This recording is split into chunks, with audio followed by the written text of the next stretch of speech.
अरे आ जाई 5 के आ दुल्हा ले जाई जांच के। नमस्कार भैया लोग। तो भैया लोग क्या हाल बा, ठीक बा नु? तो भैया लोग हमारा तो कुछ समझ में नहीं आवत। आजकल के तो दुल्हा के व्यापार हो गई बा। तो भैया हो हम कोई जगह कमा के आ गई। अरे बड़ा ढेर सैलरी मिलत रहल। अरे खा पी के मात्र 2000 रुपया बचते रहल।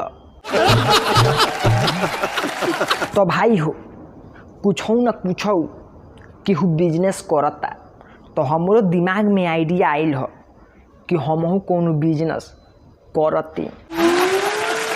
तो भाई हो हम अपना दोस्त पेटमाधना से राय लेहनी तो कहता भाई रे चारों तरफ सब चीज के दुकान खुल गइल बा, ते एगो काम कर, दुल्हा के बिजनेस कर।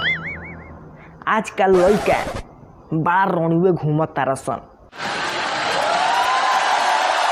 भाई रे मत पूछ ई बिजनेस के, चारों तरफ में कहीं घूम ले, ई बिजनेस केहू नइखे करत।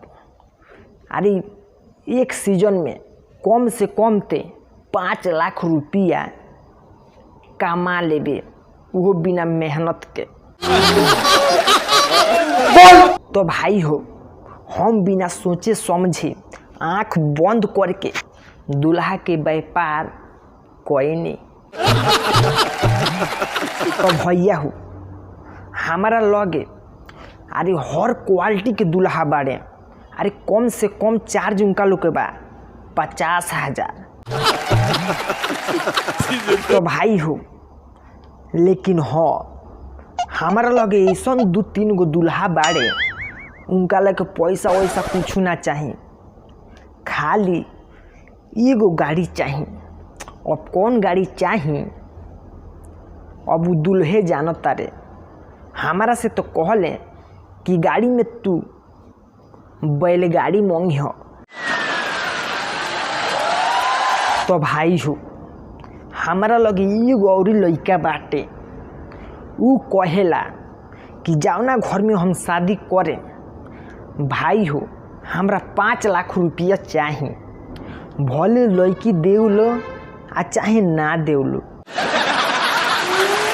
तो आई एकदम बम्फर धमाका बाटे। ये सीजन में एकदम धमाका ही धमाका बा। अरे आ जाई 5 के आ दुल्हा ले जाई जांच के।